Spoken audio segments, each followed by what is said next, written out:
কবর বড় লম্বা সময়। আবু জাহেল মনে করেন, আবু লাহাব মনে করেন মাটির উপরে ছিল ৬০-৭০ বছর, মাটির নিচে কবরে পড়ে আছে আজকে ১৪৫০ বছরের চাইতে বেশি। তাহলে আমাদের এই হিসাবেই তো আমরা চোখে দেখতেছি। নূহ আলাইহিস সালামের জাতি মাটির উপরে ছিল কতদিন, মাটির নিচে আছে কতদিন বলে? নবীজির জামানার সেই মানুষগুলো আজকে কবরে আছে কতদিন, মাটিতে ছিল কত? পৃথিবীর অহংকারীরা নমরুদ বলেন, ফেরাউন বলেন, কতদিন মাটিতে ছিল? মাটির উপরে ছিল অল্প সময়, মাটির নিচে পড়ে আছে আজ হাজারো বছর, হাজারো বছর। আখিরাতকে মামুলি মনে করতে নাই, মামুলি মনে করতে নাই। এই জন্য প্রত্যেকের এটা খেয়াল করা উচিত। প্রত্যেকেই কোরবানির বিষয়ে, হজ্জের বিষয়ে গুরুত্ব দেওয়া উচিত। এটা একটা মহব্বতের ব্যাপার। মহব্বতের হজ ভালোবাসার সফর, মহব্বতের সফর। এক বান্দার ভালোবাসা চূড়ান্ত যখন হয়, কোন বান্দা যখন ঈমান আনে তো আল্লাহর ভালোবাসা তার কলিজায় তৈরি হয়। এরপরে যখন নামাজ পড়ে ভালোবাসা বাড়তে থাকে, যাকাত দেয় ভালোবাসা বাড়তে থাকে, রোজা রাখে ভালোবাসা বাড়তে থাকে। কিতাবে আমরা নিজে পড়ছি যে বুজুর্গানে দ্বীন বলে, বান্দার ভালোবাসা যখন অস্থির হয়ে যায়, বেচৈন হয়ে যায়, বান্দা যখন আল্লাহর ভালোবাসায় সবচেয়ে বেশি বেড়ে যায় তো সে আল্লাহর ঘরে ছুটে যায়। আল্লাহর ঘরে ছুটে গিয়ে মালিকের ঘরের চারদিকে ঘুরতে থাকে। একবার কাবার চারদিকে ঘোরে, একবার সাফা মারওয়ায় ঘোরে, একবার মিনায় ঘোরে, একবার আরাফাতে হাঁটে, একবার মুজদালিফায় হাঁটে। কিরে ভাই এমন করো কেন? একবার এখানে একবার ওইখানে, এত জায়গায় ঘোরাঘুরি করছো কেন? তো আশেক বলে, আমি আমার মাওলাকেই তালাশ করছি।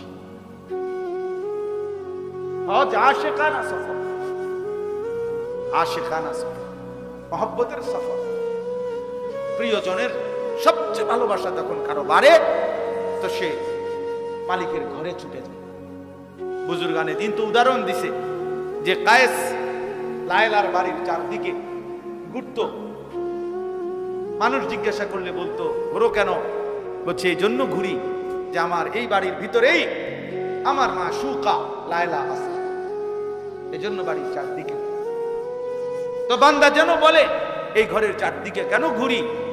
এটা নাকি আমার মালিকের ঘর, এটা নাকি আমার আল্লাহর ঘর, এই জন্য ঘরের চারদিকে ঘুরছি যদি আমার মালিককে পেয়ে যায়। তো এমন আশিককে তো আল্লাহ তাআলা তার ভালোবাসা দেবেনি, ভালোবাসা দেবেনি। এই জন্য নবী সাল্লাল্লাহু আলাইহি ওয়াসাল্লাম বলছেন, রাজাকা ইয়াউমিন ওয়ালাদাতহু উম্মু, হজ করলো সে যেন মায়ের পেটের সদ্যজাত সন্তানের মতো নিষ্পাপ হয়ে বের হবে।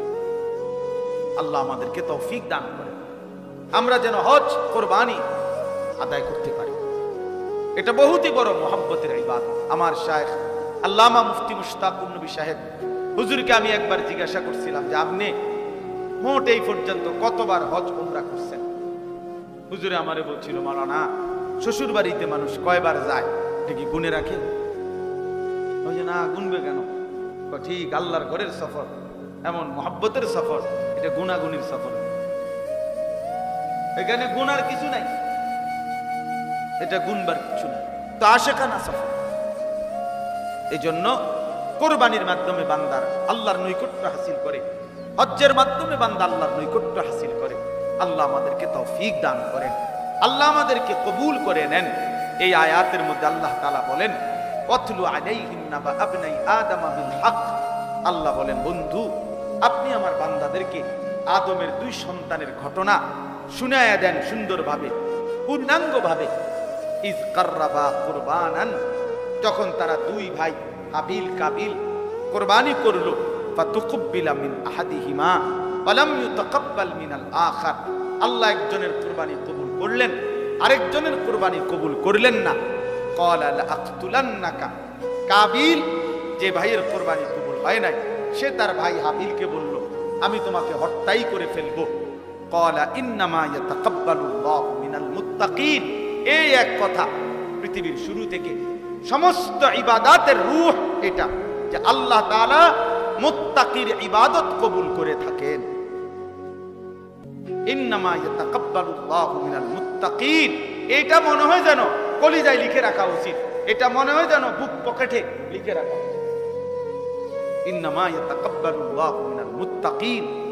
আমরা ইয়া কই মাসুম কই মাসুম, আমরা হুজুর কেউ নাই এখানে, মনে নেই এই আয়াত জানি লিখবেন, কালকে লাগাইবেন। হ্যাঁ, ইন্নামা ইয়াতাকাব্বালুল্লাহু মিনাল মুত্তাকিন, নিশ্চয়ই আল্লাহ তাআলা মুত্তাকির ইবাদত কবুল করে থাকে, কুরবানি কবুল করে থাকে, সমস্ত ইবাদত। তাকওয়ার সাথে নামাজ, তাকওয়ার সাথে রোজা, তাকওয়ার সাথে হজ, তাকওয়ার সাথে কুরবানি, তাকওয়ার সাথে জিকির, তাকওয়ার সাথে সাদাকা, তাকওয়ার সাথে জিন্দেগি। তাকওয়ার সাথে কি? জিন্দেগি। তাকওয়া মানে গুনাহ থেকে বেঁচে থাকা, সহজ গুনাহ থেকে বেঁচে থাকা, গুনাহ থেকে বেঁচে থাকা, নাফরমানি থেকে বেঁচে থাকা, আল্লাহর অবাধ্যতা থেকে বেঁচে থাকা। আল্লাহ আমাদেরকেও তৌফিক দান করে। হাবিল সেদিন বলছে, ভাইয়া শুনো, মারতে পারো আমারে, মেরে ফেলবা, ঠিক আছে, মরেও যাব, কিন্তু মনে রাখো যুগে যুগে আল্লাহ তাআলা মুত্তাকির ইবাদত কবুল করে। ও ইউসুফ আলাইহিস সালাম, কোরআন শরীফে আছে, ওনার 10 ভাই যখন বহু জুলুম করছে ওনার উপরে, সর্বশেষ যখন মিশরে পরিচয় হয়েছে, তখন ইউসুফ আলাইহিস সালাম বলতেন, ইন্নাহু মান ইয়াত্তাকি ওয়া ইয়াসবির ফাইন্নাল্লাহা লা ইউযিউ আজরাল মুহসিনিন। 10 ভাইকে বলছে, দোস্ত ভাইয়ারা শুনো, যে মুত্তাকি হবে, তাকওয়া অবলম্বন করবে, আর আল্লাহর ফয়সালার উপরে সবর করবে, তো আল্লাহ ওয়াদা দিছে এমন নেককারের কোন আমল আল্লাহ বিফলে দেবে না। তাকওয়া চাই, আমারও আপনার তাকওয়া চাই, তাকওয়া চাই, তাকওয়া দরকার। গুনাহমুক্ত জীবন, গুনাহমুক্ত জিন্দেগি, গুনাহমুক্ত জিন্দেগি, গুনাহমুক্ত জীবন। লান ইয়ানালাল্লাহা লুহুমুহা ওয়ালা দিমাউহা ওয়ালাকিন ইয়ানালুহু তাকওয়া মিনকুম। তাকওয়া মিনকুম, আল্লাহ বলে আমি তাকওয়া চাই, আমি গোশত চাই। বান্দা যেন বলে, আল্লাহ আপনি জানেন না, মাওলা এমন টাটকা রোদের মধ্যে পুরাটা বাজার হাইটটা যে একটা কষ্ট করে ফেক, কাদা, গোবর এগুলো সব মারাইয়া মনে 200 গরু চাইয়া এই গরুটা কিনছি, আল্লাহ আমনে লেগে তো কিনছি, আপনি বুঝি 2টা টুকরা গোশত দেখেন না, কিটা করে এত কষ্ট করলাম, কি পরিমাণ ঘাম জড়াইলাম, আপনি নেন না, আপনি 2 টুকরাই নেন, আপনি নেন, কুদ্দুর গোশত নেন। আল্লাহ বলছে না, পুরাটা বান্দা গোশত, পুরাটা গরু তুমি নাও, কলিজাটা, দিলটা আমারে দাও। আমি দিল চাই, আমি তাকওয়া চাই, আমি দিল দেখি। সবাই দেখে গরুর দিকে, রব দেখে কলিজার দিকে, আল্লাহ দেখে কিসের দিকে? দিলের দিকে দেখে। ওই দিলে আমি আল্লাহর ভালোবাসা আছে কিনা, ওই দিল গুনাহমুক্ত দিল কিনা, ওই জীবন গুনাহমুক্ত জীবন। আল্লাহ আমাদেরকে তৌফিক দান। হজের মধ্যে আল্লাহ কোরআনে বলছে, ওয়াতাযাওয়াদু ফাইন্না খায়রাজ যাদিত তাকওয়া ওয়াত্তাকুনি ইয়া উলিল আলবাব। আল্লাহ বলছে হোটেল মোটেল না, তাকওয়া, তাকওয়া। হজের মধ্যে আল্লাহ বলছে ওয়াত্তাকুনি ইয়া উলিল আলবাব, হে বিবেকবান, তাকওয়া বলো। হজের মধ্যেও তাকওয়া। রোজার মধ্যে আল্লাহ বলছে লাআল্লাকুম তাত্তাকুন, যেন মুত্তাকি হইতে। যাকাতের মধ্যে বলছে তুতাহিরুহুম ওয়া তুযাক্কিহিম বিহা, আমি আল্লাহ যাকাত দাও তো আমি এর বিনিময়ে তোমার অন্তর গুনাহ থেকে পবিত্র করে দেব। তাকওয়া, মুত্তাকি, তাকওয়া বানিয়ে দিয়া দেব। হুদাল্লিল মুত্তাকিন আল্লাযীনা ইউমিনুনা বিল গায়বি ওয়া ইউকিমুনাস সালাহ। নামাজেও তাকওয়া, ঈমানেও তাকওয়া, সবকিছুতেই তাকওয়া। আল্লাহ আমাদেরকে তাকওয়ার জীবন দান করে, তাকওয়ার জীবন দান করে। সর্বশেষ এই যুবক যে কয়জন ভাই আছেন তাদের জন্য আর 2টা মিনিট কথা, এরপরে আমার কথা শেষ। আমার কোরবানি সম্পর্কিত কথা আলহামদুলিল্লাহ যেটুকু বলার বললাম। বিস্তারিত মাসআলা আরো জেনে নেবেন, আরো বুঝে নেবেন। প্রত্যেকেই খেয়াল করবেন, আমি বাঁচতে কোরবানি না দিয়ানি বাঁচতারি না, দোস্ত দিয়ানি নৈকট্য পাইতে পারি। কথা বলেন না কেন? চেষ্টা করতে হবে আমি দিয়ানি কি পারি নৈকট্য হাসিল করতে, না দিয়ানি বাঁচতারি। আল্লাহ বাঁচাইছেন, আল্লাহ বাঁচাইছে না বেটা, আল্লাহ তোরে তৌফিকে দিছে না বেটা, গনাতে ধরছে না বেটা। এই জন্য কোরবানি দেওয়ার চেষ্টা করবেন, হজ করার চেষ্টা করবেন, যাকাত দেওয়ার চেষ্টা করবেন। আল্লাহ তৌফিক দান করেন। সর্বশেষ যে কথাটা ছেলেদের জন্য বলতে চাই, এখানে একটা কথা আছে, কাবিল তার বোন, তার সাথে ওই বোনের প্রেমে আসক্ত ছিল, ওই বোনকেই বিয়ে করতে চাইছে। অথচ আল্লাহর বিধান ছিল যে না, এই বোন না, বরং হাবিলের সাথে যে বোন, তুমি তাকে বিবাহ করো। সে বলছেন আমি আল্লাহর বিধান মানি, আমি ওই নারীকে চাই।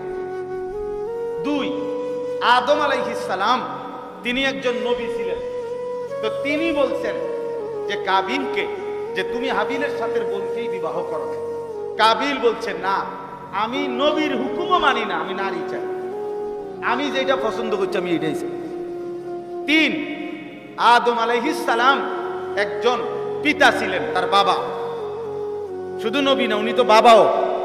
তো বাবা হিসাবে উনি বলছেন সন্তানকে তুমি হাবিলের সাথে বোনকে বিবাহ করো, এটাই বিধান, তুমি তোমার সাথে বোন বিবাহ করো না। সে বলছে আমি বাপ তোমারও মানি না, আমি নারী চাই। এই জন্য যেই যুবক, যেই কিশোর নারীতে আসক্ত, এই জানোয়ার আর মানুষ থাকে। নারীর প্রতি আসক্ত যে এই ছবি, এই হারাম প্রেম, হারাম সঙ্গে থাকে, হয় শেষ পর্যন্ত তার কথা হয় এমন যে আমি আল্লাহ মানি না, আমি নবী মানি না, আমি মা বাপ মানি না, আমি নারী চাই, আমি নারী চাই। নাউজুবিল্লাহ, নাউজুবিল্লাহ। আমার কাছে একটা কিতাব আছে, শায়েখ মোহাম্মদ সালেহ আল মুনাজ্জিদ, এই কিতাবের মধ্যে আমরাদুল কুলুব, অন্তরের রোগ সমূহ, এই বইয়ের মধ্যে আছে। উনি বলছে নারীর আসক্তি এত জঘন্য, উদাহরণ দিছে পূর্ববর্তী এমন ব্যক্তি পৃথিবীতে গেছে যে নারীর প্রতি আসক্তি হয়ে শেষ পর্যন্ত সে এই কথা বলে ফেলছে যে আমি সৃষ্টিকর্তার সান্নিধ্য কিংবা জান্নাত প্রাপ্তি সেটাও পছন্দ করি না, তোমাকে যদি না পাই আমি রবের সান্নিধ্য চাই না, তোমাকে যদি না পাই আমি জান্নাতও চাই। এই জন্য একজন যুবক যদি মনে রেখো, বিবাহ বহির্ভূত আল্লাহ তাআলা সবর করতে দিলে নির্দিষ্ট সময়ে হালাল পবিত্র স্ত্রী মিলে যাবে, মিলে যাবে। এত বড় কাগজ পরিবার আমার টাইম নেই, আপনি আগে দিলেন না কেন ভাইয়া?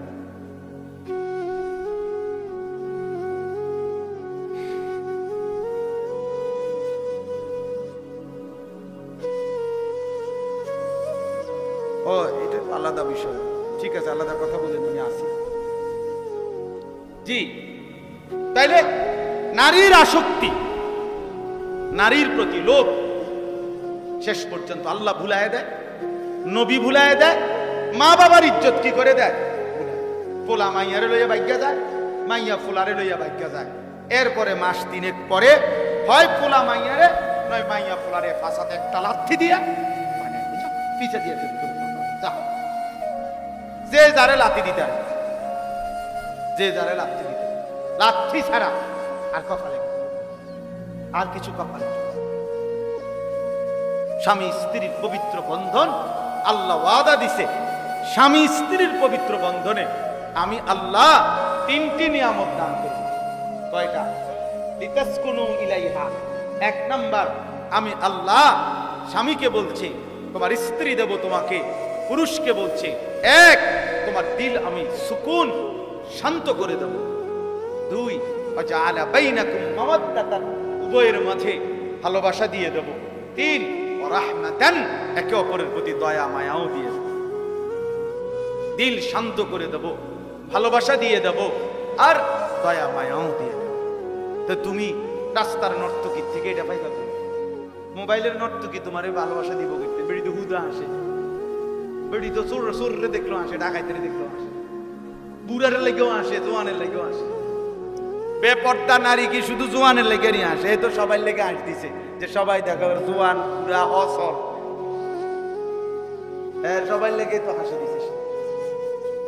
তার তো টাকা দরকার, তার তো ভিউ দরকার, তার তো সম্পদ দরকার। নাউজুবিল্লাহ, নাউজুবিল্লাহ। আল্লাহ আমাদেরকে মাফ করে দেন। এজন্য হাবিল কাবিলের এই ঘটনা থেকে আমরা এটা শিক্ষা পাই। নারীর আসক্তি। এই পৃথিবীতে প্রথম পাপ নারীর আসক্তি। ওই কাবিলের প্রথম গুনাই এটা, যে নারীর প্রতি আসক্তি। আর এই পৃথিবীতে প্রথম কার্যকর আল্লাহর অবাধ্যতা কতল। নারীর জন্য কাউকে কি করা, আউয়ালু মান সান্নাল কাতল, এই প্রথম হত্যার সূচনা করেছে কাবিল। এজন্য পৃথিবীতে যত মানুষ অন্যায়ভাবে হত্যা হয়, প্রত্যেকটা অন্যায় হত্যার পাপ কাবিলের আমলনামাতেও লেখা হয়। নাউজুবিল্লাহ, আল্লাহ আমাদেরকে মাফ করে দেন। এজন্য কিশোর যুবকরা, মাদ্রাসার তালিবে ইলম আছো, কোন শিক্ষক আছেন, যে আছো দোস্ত, আমি সহ আমরা সবাই নিজেকে পবিত্র রাখতে হবে। আখলাকের পবিত্রতা, চরিত্রের পবিত্রতা দোস্ত অনেক বড় নিয়ামত। পৃথিবীতে আলোকিত মানুষ হয় তারা, যে তার আখলাক ভালো। চরিত্রহীন যুবক, চরিত্রহীন ছেলে মেয়ে, ওই অপদার্থ একদিন পৃথিবী থেকে হারিয়ে যায়, হারিয়ে যায়। আল্লাহ আমাদেরকে হেফাজত করেন, চরিত্রবান উত্তম আখলাকওয়ালা যুবক হিসাবে কবুল করে নেন। আগামী পৃথিবীতে ইমানদার চরিত্রবান আখলাকওয়ালা যুবকের খুব দরকার। সারা পৃথিবী যুদ্ধমুখর পৃথিবী, সারা পৃথিবীতে ইমান আর কুফরের যুদ্ধ মূলত শুরু হয়েছে, চলতেই থাকবে। শেষ পর্যন্ত মাহদীও আসবে, দাজ্জালও আসবে, কুফরের পরাজয় হবে, ইমানের বিজয় হবে ইনশাআল্লাহ। ফিলিস্তিন আর ইসরায়েল দুই দেশের যুদ্ধ না, ইমান আর কুফরের যুদ্ধ। ফিলিস্তিন ইমানের প্রতীক, ইসরায়েল কুফরের প্রতীক। পাকিস্তান ভারত, এটা দুই দেশের যুদ্ধ না, পাকিস্তান ইমানের প্রতীক, ভারত বেঈমানের প্রতীক, কুফরের প্রতীক। এজন্য ভারত পাকিস্তান যুদ্ধ না, ইমান আর কুফরের যুদ্ধ। ইসরায়েল ফিলিস্তিন যুদ্ধ না, ইমান আর কুফরের যুদ্ধ। এবং এই যুদ্ধে ইনশাআল্লাহ আজ কিংবা কাল মুমিন জিতবে ইনশাআল্লাহ। ওরা ওদের এই অপারেশনের নাম দিছে, এই হিন্দু বেঈমানরা, এই কসাই মোদি, ভারতের ওই বেঈমান, তার এই অপারেশনের নাম দিছে অপারেশন সিঁদুর। এটা হিন্দু ধর্মের একটা চিহ্ন।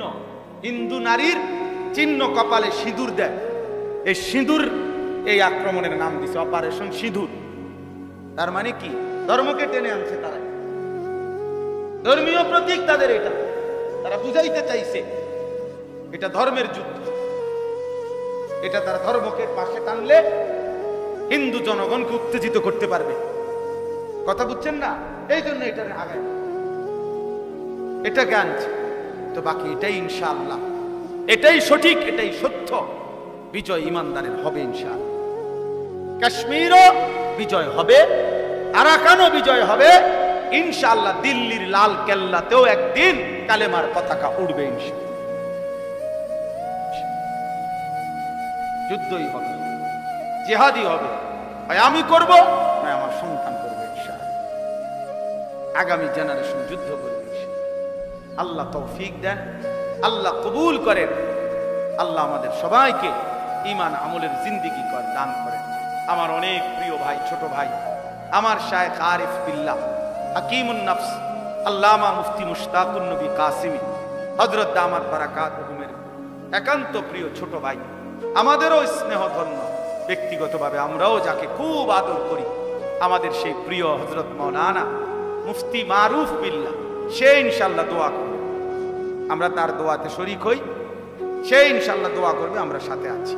আজকের মজলিসে আল্লাহ তাআলা তাকেও, আরো যত মেহমান এসেছেন, আপনারা কষ্ট করে গরমে পড়ছেন, আল্লাহ আপনাদের সবাইকে উত্তম বিনিময় দান করেন। আমাদের মাদ্রাসার জন্য আমরা 94.5 শতক জায়গা কিনছি।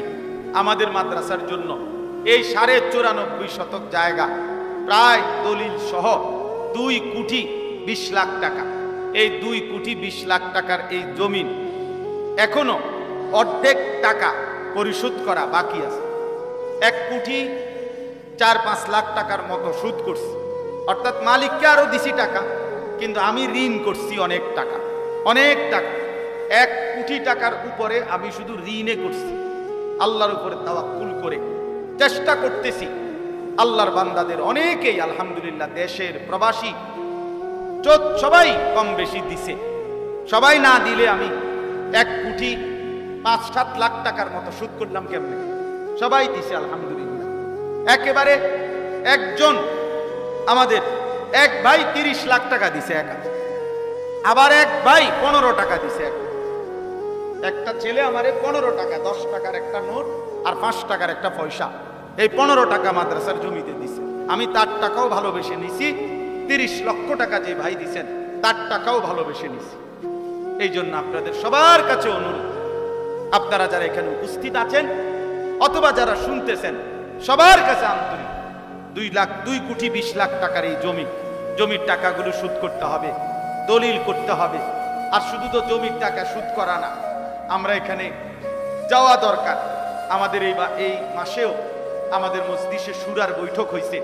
বাংলাদেশের শ্রেষ্ঠ বুজুর্গ আল্লামা শায়েখ সাজিদুর রহমান দামাত বারাকাতুহুম হেফাজতে ইসলামের মহাসচিব এবং আমাদের পরম শ্রদ্ধেয় মুরব্বী আল্লামা নুরুল হক সাহেব সহ বুজুর্গ উলামায়ে কেরাম বলছে খুব দ্রুত গতিতে ফিকির করে আমাদের মূল জায়গাতে যাওয়ার জন্য। একটা মসজিদ নাই মাদ্রাসার, ছাত্ররা এখানে আলহামদুলিল্লাহ এই বছর হেদায়েতুন নাহু জামাত পর্যন্ত, মানে আপনাদের জেনারেলদের হিসাবে 8ম শ্রেণী, এই 8ম শ্রেণী পর্যন্ত ক্লাস আছে আলহামদুলিল্লাহ। 484 জন ছাত্র, প্রায় 500-র মতো ছাত্র এখানে পড়ালেখা করে।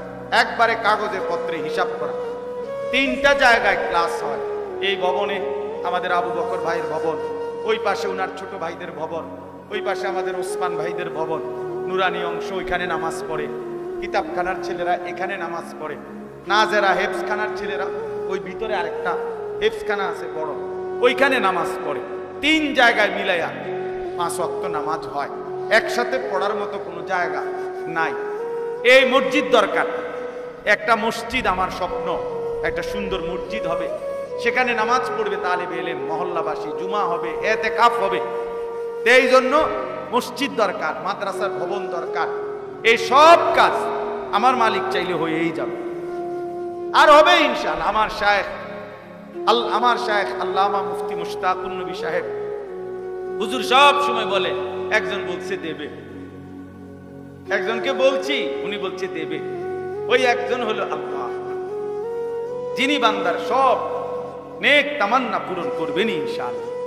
সকালবেলা সূর্য যখন উঠে, এই সূর্য উঠবার 15-20 মিনিট পরের টাইমকে এশরাকের সময় করে। স্বাভাবিকভাবে আমরা তখন কি পড়ি? এশরাকের নামাজ পড়ি। এর একটু পরে আবার এই সময় ঘন্টা খানিক সূর্য শুধু উঠতেই থাকে, বাড়তে থাকে। 1 থেকে 1.5 ঘন্টার ব্যবধানে সূর্য যেদ্দুর বড় হওয়ার, যেদ্দুর আলো ছড়াইবার, এটা পূর্ণ ছড়ায় ফেলে। এরপরে একটা নির্ধারিত সময় পর্যন্ত ওই আলোটাই আলোকিত করে রাখে। এরপরে আবার একটা সময় আসলে সূর্য হেলতে শুরু করে। তো এই প্রথম যখন সূর্য ওঠে তখন আলো বাড়তে বাড়তে বাড়তে 1-1.5 ঘন্টা ব্যবধানে যখন পূর্ণ আলোকিত হয়, সূর্যটা ছড়িয়ে পড়ে আলো, এই টাইমটাকে বলা হয় ওয়াক্তুদ দুহা, দুহার সময়, চাষতের সময়। যেটা আমরা বাপ চাচা, দাদারা, মা চাচিরা চাষতের নামাজ, নফল নামাজ পড়ে। আমার মারে আমি আজীবন দেখছি, মা নাস্তা খাইতেন না, কইতো মা কোনো চাষতের নামাজ রাখতে। তা আমরা ছোটবেলায় কইতাম কি শাস্তের নামাজ, কি যাওয়া মনে করতাম কি শাস্তের নামাজ। তো মা এই চাষতের নামাজ না পড়ে এই 7:30, 8টা এরকম টাইম, এইটা না পড়ে মা নাস্তা করতেন না। তাইলে এইটারে বলা হয় ওয়াক্তুদ দুহা, দুহার সময়। কোরআনুল কারীমের মধ্যে একটা সূরাই আছে এবং কোরআনে আল্লাহ তাআলা এই সময়ের কসম করছে, ওয়াদ-দুহা ওয়াল-লাইলি ইযা সাজা। এই যে ওয়াদ-দুহা, এই দুহা শব্দের অর্থ এটাই, সকালের সূর্য পূর্ণ আলোকিত হওয়ার সময়। তো সকালের সূর্য যখন পূর্ণ আলোকিত হয়, এই টাইমটাকে বলা হয় ওয়াক্তুদ দুহা। আর এইটাই হলো কোরবানির টাইম। কোরবানির প্রাণী জবাই করার সময় এরই মধ্যে কোরবানির 2 রাকাত ঈদুল আজহার ওয়াজিব নামাজ কি হয়ে যায়, আদায় হয়ে যায়। হইয়ে এরপরে কি শুরু হয়, এই জন্য কোরবানির মাসনুন উত্তম সময়টাই হলো কি ওয়াক্তুদ দুহা, এই সময়টা। এই জন্য এই আদহা, উদহিয়া, ইদহিয়া, দহিয়া, দহায়া, আদাহি, এই সবগুলোর দ্বারা এই সময়টাকে বুঝে। অর্থাৎ এই সময়ে যেহেতু স্বাভাবিকভাবে কোরবানি শুরু হয়, এই জন্য এটাকে ইয়াউমুল উদহিয়া বলে অথবা ঈদুল আজহা বলে। এইটাকে এই জন্য বলে এই কোরবানির শুরুটাই। হাদিসের মধ্যে আছে সাহাবায়ে কেরাম নবী সাল্লাল্লাহু আলাইহি ওয়াসাল্লামকে জিজ্ঞেস করছে, মা হাদিহিল আদাহি ইয়া রাসূলুল্লাহ, হে আল্লাহর রাসূল, আদাহি এই যে বহু বছর এই উদহিয়াটা এটা কি, আমরা যে কোরবানি করি এই সময়টা। আল্লাহর নবী সাল্লাল্লাহু আলাইহি ওয়াসাল্লাম বললেন, সুন্নাতু আবিকুম ইব্রাহিম, তোমাদের পিতা ইব্রাহিম আলাইহিস সালামের সুন্নাত। আমাদের পিতা কে? ইব্রাহিম আলাইহিস সালাম, তার সুন্নাত এটা, সুন্নাত এটা। তো আল্লাহর নবী সাল্লাল্লাহু আলাইহি সাল্লাম কে সাহাবীরা তাহলে এই শব্দটা ব্যবহার করছে, আদাহি, আদাহি। হাদিসের মধ্যে যত কিতাব আছে, হাদিসের কিতাব, ওই কিতাবের মধ্যে কোরবানি সম্পর্কিত হাদিসগুলো যেখানে উল্লেখ করা হয়, ওই কিতাবটাকেই বলা হয় কিতাবুল উদহি। তাইলে এই শব্দটা এখানে আচ্ছা, এটা বুঝলেন। আর হইল দ্বিতীয় শব্দ হইল কোরবান, যেটা আমরা সবাই বলি কোরবানির ঈদ। কোরবান, এ কোরবান এটাও আরবি শব্দ এবং এটাও হুবহু কোরআন শরীফে আছে, এই যে এখানে আছে ইজ কাররাবা কুরবানান, এই যে কুরবান এই শব্দটি হাদিসে ব্যবহার হয়েছে। আবার আরো একটা সূরা আল ইমরানে খুব সম্ভব বিকুরবানিন তাকুলুহুন নার, এখানে আছে কোরআন শরীফে কুরবান শব্দটি ব্যবহার আছে কোরআনে। কুরবান মানে কি? কুরব, বড় কাফ রা বা এলো মূল অক্ষর, অর্থ হইল কারো নৈকট্য অর্জন করা, কারো ঘনিষ্ঠ হওয়া, কারো কাছে যাওয়া। ওয়াসাবিকুন আস-সাবিকুন উলাইকাল মুকাররাবুন, এই আল্লাহ তাআলা বলেন হাশরের ময়দানে 3 ধরনের মানুষ হবে।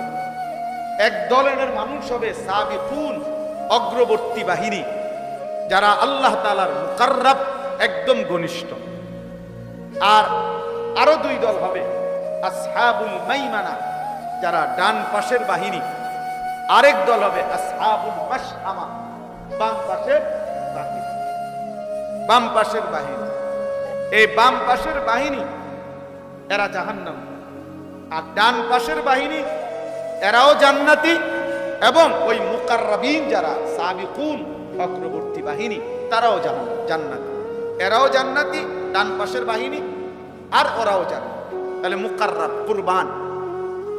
তো বান্দা যখন কুরবানি করে,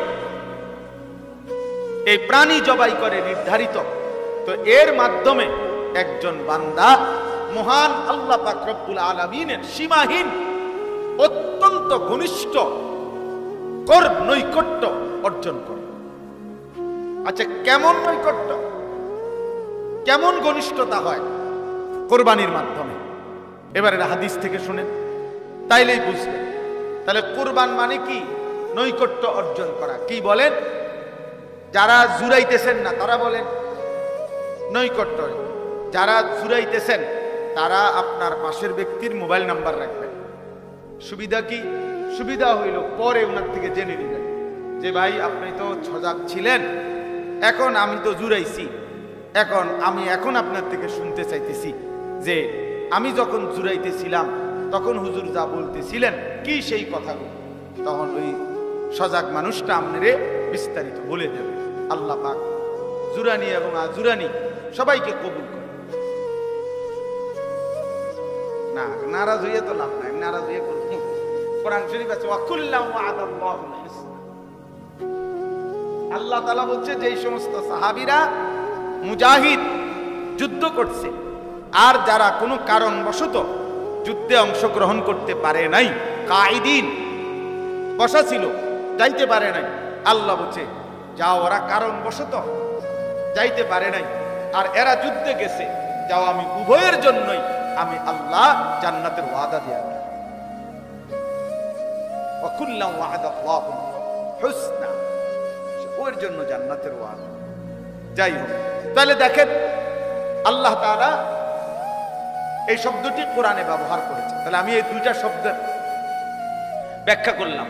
এক নাম্বার হলো ঈদুল আজহা, আরেকটা হলো কোরবান, উভয়টাই। তাহলে কোরবানের দ্বারা নৈকট্য হাসিল করা। তাহলে বান্দা যখন প্রাণী জবাই করে, এটার দ্বারা মূলত সে আল্লাহ তাআলার নৈকট্য অর্জন করে। কি করে বলেন? কেমন নৈকট্য? হাদিসের মধ্যে আছে, আল্লাহ নবী সাল্লাল্লাহু আলাইহি ওয়াসাল্লাম বলেন, মা আমিলা আদমিয়ুন মিন আমালি ইয়াউমিন নাহর আহাব্বা ইলাল্লাহ মিন ইহরাকিদ দাম। নবীজি বলেন, কোন মুমিন কুরবানির দিন, ঈদুল আজহার দিন যা কিছু নেক আমল করে, ঈদুল আজহার দিন সে মনে করেন নামাজ পড়লো, ঈদুল আজহার নামাজ পড়লো, দান সদকা করলো, মেহমানদারি করলো, আপ্যায়ন করলো, মাশাআল্লাহ,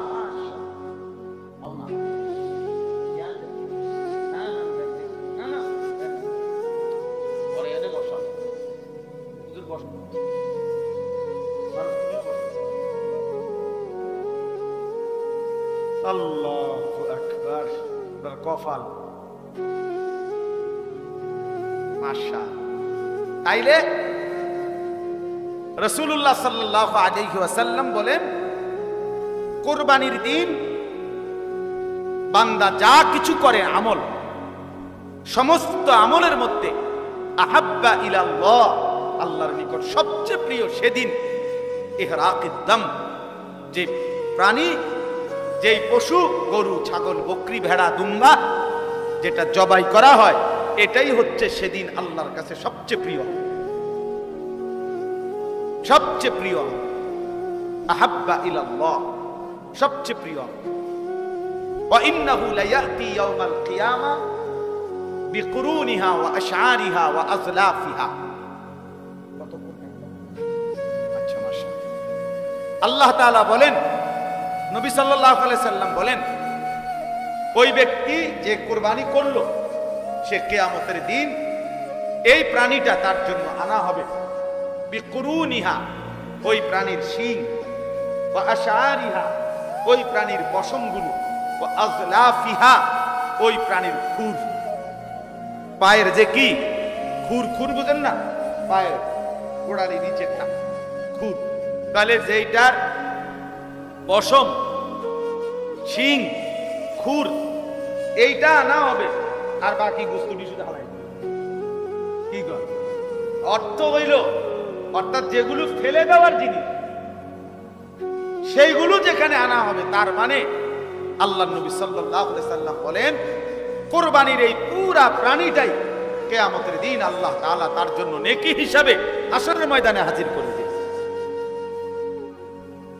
সুবহানাল্লাহ, সুবহানাল্লাহ। কিছু মুনাফিক আছে, কিছু বেঈমান আছে, কিছু নাস্তিক, মুরতাদ মার্কা নামধারী কিছু মুসলমান আছে, এখনো বলে যে কুরবানির দিনের এই অজস্র প্রাণী জবাই না করে যদি সেই টাকাগুলো গরিব দুঃখীকে সহযোগিতা করতে ভালো হতো।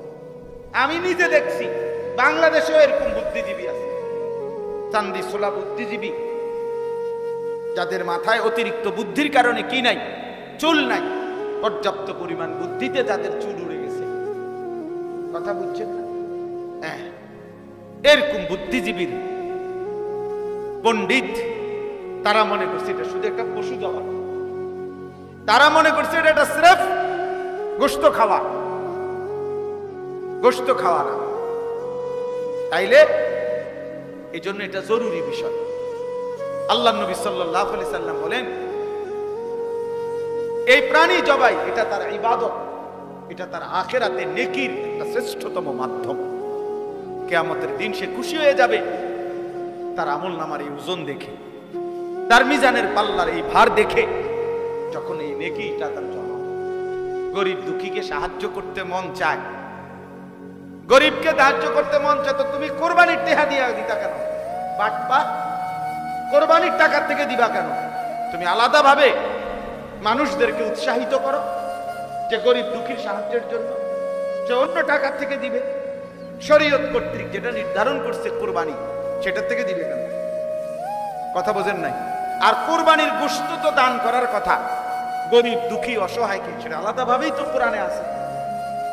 ফাকুলু মিনহা ওয়া আতইমুল বাঈসাল ফাকির, ফাকুলু মিনহা ওয়া আতইমুল কানিআ ওয়াল মু'তার। আল্লাহ দুইবার বলছে, অসহায়কে দাও, অভাবগ্রস্তকে দাও, এমন কি যে চায় না তাকেও খুঁজে দাও। লজ্জায় শরমে হয়তো বলে নাই, কোরবানিও করে নাই, তুমি তাকে তালাশ করে দাও, খুঁজে দাও। এজন্য এটা জরুরি বিষয়। আপনার ইসলামকে আঘাত করা এদের মূল মাস। এই আজকে নারী সংস্কার কমিশন, এখানের এই কিছু এই মহিলা যেগুলো বুদ্ধিজীবী নামের কলঙ্ক, এই মুরতাদগুলো ঠিক একই বিষয়। এদেশে নারীরা ইসলাম যেটুকু সম্পত্তি তাকে দিয়েছে, এইটা কিভাবে ফিরে পাবে ঠিক মতো ভাইদের থেকে, সমাজের সর্বত্র এই আইনটাকে যদি কার্যকর করা হইতো, এটাকেও যদি বাস্তবায়ন করা হইতো, এর জন্য যদি প্রশাসনিক, রাষ্ট্রীয়, সামাজিক সকলভাবে ব্যাপক উদ্যোগ নেওয়া হইতো, তাইলেও নারীরা সম্পত্তি পাইয়া বাইসা যাবে।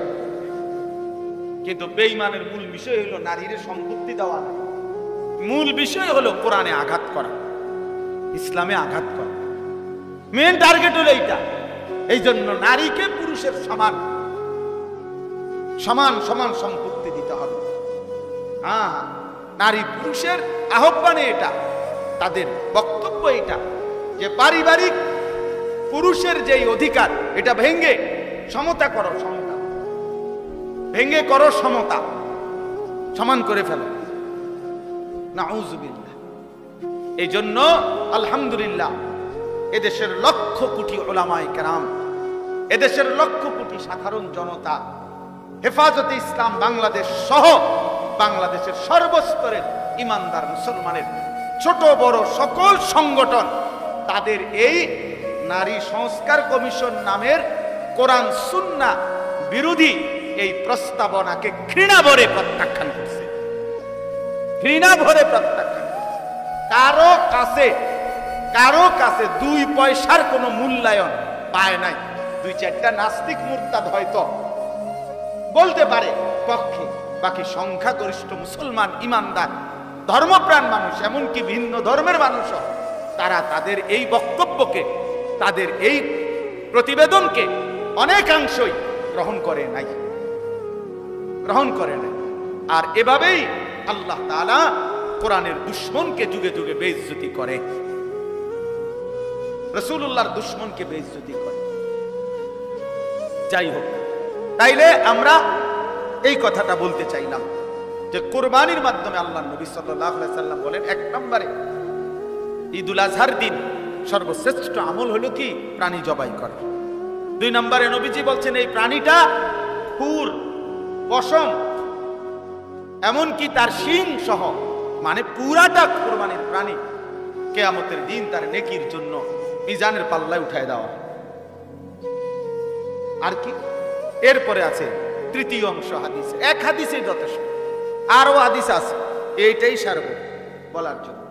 3য় অংশ এই হাদিসের, ওয়া ইন্নাদ দামা লা ইয়াকাউ মিনাল্লাহি বিমাকানিন ক্বাবলা আন ইয়াকাআল আবদ। সুবহানাল্লাহ। আল্লাহর নবী সাল্লাল্লাহু আলাইহি সাল্লাম বলেন, কুরবানির প্রাণীটাকে যখন শোয়ানো হয় জবাই করার জন্য, এই জবাই করার সময় জবাই করলে রক্তের ফোঁটা যখন জমিনে পড়ে, আল্লাহ রাসূল সাল্লাল্লাহু আলাইহি ওয়াসাল্লাম বলেন, প্রথম ফোঁটা রক্ত জমিনে পড়বার আগেই 7 আসমানের ঊর্ধ্বে আল্লাহ পাকের আরশে এই কুরবানি পৌঁছে যায়। সুবহানাল্লাহ। এটা রীতিমতো ভাবার বিষয়, আল্লাহর নৈকট্য কত দ্রুত হাসিল হয়।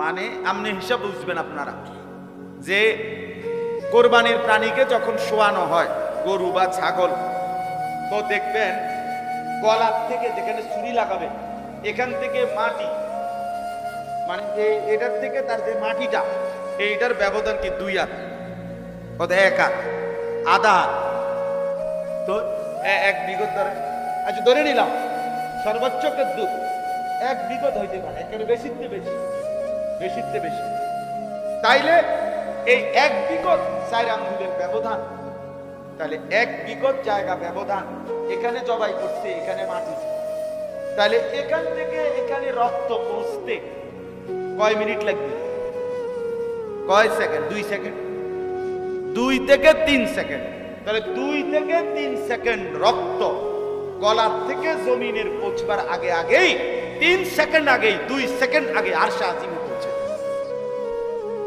বাহ বাহ, মালিকের কতটা ঘনিষ্ঠ হয় বাবা,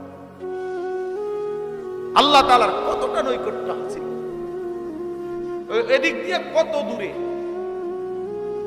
হ্যাঁ, এখান থেকে প্রথম আসমান আজকে পর্যন্ত পৃথিবীতে বিজ্ঞানের সর্বাধুনিক প্রযুক্তির এই যুগেও আমেরিকা, পৃথিবীর সবচেয়ে বড় মহাকাশ গবেষণা সংস্থা হলো আমেরিকার নাসা, এই নাসার বিজ্ঞানীরা আজকের এই দিন পর্যন্ত প্রথম আসমান কোথায়, প্রথম আসমানের যে সীমানা ছাদ, শক্ত যেই ছাদ, এটা বের করতে পারে আজকের এই দিনও পায়, এখনো খুঁজেই পায় নাই প্রথম আসমান। এরপরে তো বেড়া দ্বিতীয় আসমান, তৃতীয় আসমান, তোর 14 গোষ্ঠী হায়াত শেষ হলো তো পায়, প্রথম আসমান কোথায় বিজ্ঞান জানে না, নাসার বিজ্ঞানীরা জানে না, প্রথম আসমানের সীমানাই খুঁজে পায় না। এই সৌরজগৎ সব প্রথম আসমানের নিচে, সমস্ত গ্রহ উপগ্রহ, গ্যালাক্সি, নক্ষত্র, যা কিছু বলে বিজ্ঞানের, এগুলো এক একটার বর্ণনা শুনলে যে এটা এত লক্ষ মাইল দূরে, এটা এত কোটি মাইল দূরে, এটা পৃথিবীতে আলো পৌঁছতে এত হাজার বছর লাগে, এগুলো তো এমনি তারা যে বলে বিজ্ঞানীরা, হ্যাঁ, হিসাব তেমনি মাথা গরম হয়ে যাওয়ার কথা। তাহলে এত হাজার বছরের হিসাব যা বলে সবকিছুই প্রথম আসমানের নিচে, সবকিছু সব প্রথম আসমানের নিচে। আল্লাহ তাআলা কুরআনুল কারীমের মধ্যে বলছেন, ইন্না যায়্যানাস সামাআদ দুনিয়া বিজিনাতিল কাওয়াকিব, আমি আল্লাহ প্রথম আসমানকে তারকারাজির সৌন্দর্য দিয়ে আমি আল্লাহ সাজিয়েছি। প্রথম আসমানের ডেকোরেশন, প্রথম আসমানের ডেকোরেশন করছি আমি আল্লাহ, সূর্য দিয়ে, চন্দ্র দিয়ে, কোটি কোটি তারকারাজি দিয়ে।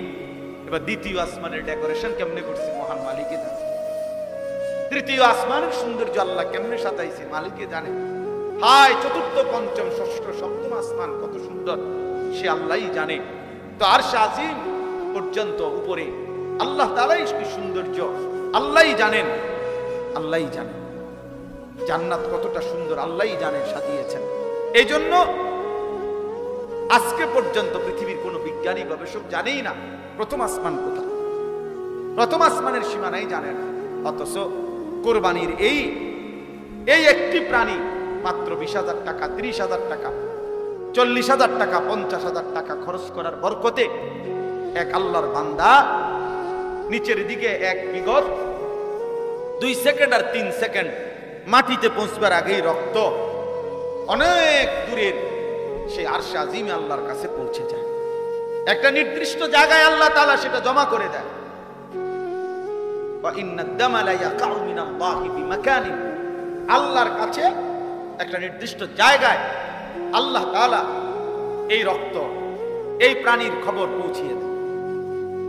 এইবার এই 3টা কথা বলে নবী সাল্লাল্লাহু আলাইহি সাল্লাম বলছেন, এখানে 3টা কথা বলছে হাদিস। 1 নাম্বার, ঈদের দিন, কোরবানির দিন আল্লাহর কাছে সবচেয়ে প্রিয় আমল কোনটি বলেন না? প্রাণী জবাই করা। দ্বিতীয় হলো এই প্রাণীটা কিয়ামতের দিন পুরাটা নেকি হিসাবে আসবে। 3 নাম্বার, এই প্রাণীর রক্ত জমিনে পৌঁছবার আগেই কার কাছে পৌঁছে? আল্লাহর আরশে পৌঁছে, আল্লাহ পাকের কাছে পৌঁছে। তাহলে কুরবানির মাধ্যমে এত দ্রুত গতিতে, এত শর্ট টাইমে বান্দা আল্লাহর কুরব নৈকট্য হাসিল করে, এই জন্য এটারে কুরবান, এই জন্য এটারে কি বলে? কুরবান। এই জন্য নবী সাল্লাল্লাহু আলাইহি সাল্লাম বলেন ফাতিবু বিহা নাফসান, এই হাদিসের শেষ শব্দে, অতএব তোমরা খুশি খুশি দিলে কুরবানি। কি দিলে? খুশি খুশি। আরো 5,000 টাকা বাড়ায় নাও, আরো 10,000 টাকা বাড়ায়, হ্যাঁ আরো 2,000 টাকা বেশি দাও, যেমনি সুন্দর হয়, যেমনি সুন্দর হয়, খুশি খুশি দিলে। না ফাইতে কুরবানি করতেছি, হ্যাঁ আরে আজকে 12 বছর কুরবানি করি, এ বছর না করলে মানুষে কি কইব? মানুষ আপনার মাথা কইব, আপনার বাপের মাথা বলবো, মানুষে কি বলবো? মানুষে বলবো আরে আপনার কুরবানি দিচ্ছেন তো কি? মানুষে বলবে কি আর না বলবে কি? মানুষ দেখলে কি আর না দেখলে কি? লোক দেখানোর কোনো মানসিকতা। ইখলাস কাকে বলে? আল্লাহর জন্য কোনো কাজ, এটার অর্থ কি? ফুজাইল ইবনে আয়াজ রাহমাতুল্লাহি আলাইহি বলছেন, এটা স্পষ্ট আছে, আল আদকার কিতাবে আছে, আমি নিজে পড়ছি। তিনি বলছেন তারকুল আমাল লি আজালিন নাস শিরকুন ওয়াল আমালু লি আজালিন নাস রিয়াউন ওয়াল ইখলাসু আন ইউআফিয়াকা আল্লাহু মিনহুমা। মানুষ কিছু বলবে এই জন্য কোনো আমল ছেড়ে দেওয়া শিরক। মানুষ দেখবে, দেখুক এই জন্য কোনো আমল করা, এটাও শিরক। বুঝো নাই? তারকুল আমাল লি আজালিন নাস, মানুষের জন্য ছেড়ে দিই। আমি নামাজ পড়লাম হইলে, আমি কুরবানি দিলাম হইলে, অথবা আমি এই দানটা করলাম হইলে, কিন্তু মানুষই কি তা কয় এই জন্য দিলাম না। তাহলে মানুষ কিছু বলবে বলে ছেড়ে দিল, আবার মানুষ দেখুক, কিছু বলুক, কিছু বলুক, মানুষ এই জন্য আমলটা করা, এটাও রিয়া, এটাও শিরক। তাহলে ইখলাস কি? আল্লাহর জন্য হোক কি? তো তিনি বলেন ওয়াল ইখলাসু আন ইউআফিয়াকা আল্লাহু মিনহুমা, আল্লাহ তোমাকে উভয়টার থেকে রক্ষা করা, এটাই হলো ইখলাস। যে আমি মানুষকে দেখানোর জন্য করব না, মানুষের জন্য ছাড়বো। ছেড়েছিও তো আল্লাহর জন্য, করেছিও কার জন্য? ভালোবাসেছি আল্লাহর জন্য, বিরোধিতাও করেছি আল্লাহর জন্য। মান আহাব্বা লিল্লাহ ওয়া আবগাদা লিল্লাহ ওয়া আ'তা লিল্লাহ ওয়া মানা লিল্লাহ ফাকাদ ইসতাকমালাল ঈমান। ভালোবাসলো যে আল্লাহর জন্য, বিরোধিতা করলো আল্লাহর জন্য, দান করলো আল্লাহর জন্য, দান করে নাই, নিষেধ করলো না বেটা আমি দেব না, এটা গান, এটা বাদ্য, এটা নাচ, এটা খেলাধুলা, এটা হারাম কাজ, আমি এমন কাজে দেব না 1 টাকাও, জান যায় যাবে। তো আল্লাহর জন্য নিষেধ করলো, আবার আল্লাহর জন্য দান করলো। আল্লাহ রাসূল সাল্লাল্লাহু আলাইহি সাল্লাম বলেন তার ঈমান পূর্ণ হয়ে গেল, তার ঈমান পূর্ণ হয়ে গেল, তার ঈমান পূর্ণ হয়ে গেল। এই জন্য কুরবানির মাধ্যমে বান্দা আল্লাহ তাআলার গভীর নৈকট্য হাসিল। এই জন্য কোন রকম কুরবানি করতে নাই। ফাতিবু বিহা নাফসান, খুশি খুশি দিলে কুরবানি করে, জোরা তালির কুরবানি না, দেও আর সব কোন রকম একটা দেও না। হ্যাঁ, অথবা কুরবানি ওয়াজিব হইছে যত জনের, ফাঁকি ঝুঁকি কুরবানি ফ্যামিলির মধ্যে ছেলে উপার্জন করে, বাবা উপরে কুরবানি ওয়াজিব, ছেলের উপরেও কুরবানি ওয়াজিব। ছেলে বিয়ে করে নাই কিন্তু তার সম্পদ আছে, তার উপার্জন আছে, কামাই আছে, তার উপরেও কুরবানি ওয়াজিব। তাহলে যত জনের উপরে কুরবানি ওয়াজিব, কুরবানি ওয়াজিব হইছে ফ্যামিলির 4 জনের উপরে কুরবানি দেয়। কয়া দিছে তো হুজুর আমাদের ঘরে কুরবানি দিছে, না না আপনার ঘরে গোশতের ব্যবস্থা আছে, এটা করে আমরা বুঝি না। সবাই মিলে যে আব্বার নামে দিছেন, সবার টাকার থেকে, অর্থ হইলে আপনার ঘরে কোরবানির দিন খাওয়ানোর কি ব্যবস্থা হয়েছে? গোশতের ব্যবস্থা হয়েছে, কোরবানি হয় না। কোরবানি তো যত জনের উপরে ওয়াজিব হয় ততজনকে দিতে হয়, ততজনকে দিতে হয়। আব্বার জন্য বাড়িতে টাকা পাঠাইছি 30,000, বাড়িতে কোরবানি হইতেছে, আপনি তো প্রতি বছরই, আরে বছরের অন্য মাসে তো তুমি মিয়া বাড়িতে টাকা পাঠাও, তো হেসুমি টাকা কি কোরবানির লেগে নি দিছ?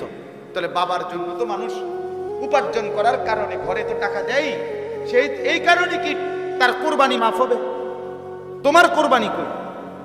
অসংখ্য মানুষ বিষয়টাকে ঝামেলা মনে করে, পেরেশানি মনে করে, ভালোভাবে বুঝতে চেষ্টা করে না, মনে করে এই সামাজিক একটা রসুম হিসাবে। আমি এই জন্য প্রায় বলি প্রতি বছর মনে রাখবেন, মনে তো হয় হজে গেছে অনেক লোক, কিন্তু ফরজ হইছে কতজনের উপরে, গেছে কয়জন সেটা বলে। প্রতি বছর তো মনে হয় অনেক গরু জবাই হইতেছে, কিন্তু কোরবানি ওয়াজিব হইছে কয়জনের উপরে আর আদায় করছে কয়জন সেইটা বলেন, সেই হিসাব করেন কি পরিমাণ মহিলাদের উপরে কোরবানি ওয়াজিব। বর্তমান সময়ে একজন মহিলার কাছে যদি কিছু স্বর্ণ এবং নগদ জমা টাকা, এই 3 দিন 10ই জিলহজ মানে কোরবানির দিন এবং পরের 2 দিন, এই 2 দিন 3 দিনে যদি কোনো মহিলার কাছে কিছু স্বর্ণ আর কিছু জমা টাকা আছে, মনে করেন মহিলার কাছে 1 ভরি স্বর্ণ আছে, 10,000 টাকা, অতিরিক্ত টাকায় মহিলাদের এত অতিরিক্ত বেটি কেটে দিয়ে বাজার করবো, জীবনও করতো না, বাপরে বাপ, চিনি না আপনার এগুলো দরকার পুরানো দেবো, গুনে ধরে দেবো দরকার টাকা, তাইলে এগুলো আপনার তার কাছে জমা আছে। তাহলে এই 10,000 টাকা এবং 1 ভরি স্বর্ণের দাম একসাথ করলে 52.5 ভরি রূপার যেই দাম, এই 52.5 ভরি রূপার দাম যদি 1000 টাকা করে ভরি হয় 52.5, যদি 1,500 টাকা করে রূপার ভরি হয় তাহলে 52 অর্ধেক কত, 26,000। তো তাহলে 52 লগে 26 যোগ করলে 78, হ্যাঁ 78, আরো মনে করেন হেনে 500, এনে 250, 750, তো কত হইল, এই 78,750 টাকা, মনে করেন 1,500 ধরছি সর্বোচ্চ, 1,500 টাকাও যদি রূপের বড়ি হয় তাইলে 78,750 টাকা হয় 52.5 ভরি রূপার দাম। তাহলে এই পরিমাণ টাকা যদি স্বর্ণ এবং ওই জমা টাকা মহিলার এই দুইটা মিলাইয়া যদি হয়, তাহলে এখন স্বর্ণ 1 ভরির দামই তো 1,00,000 টাকা, তাইলে স্বর্ণ এবং ওই টাকা মিলাইলে 78,750 টাকা হইছিনি, ওই আরো পার হয়ে গেছে কত আগে।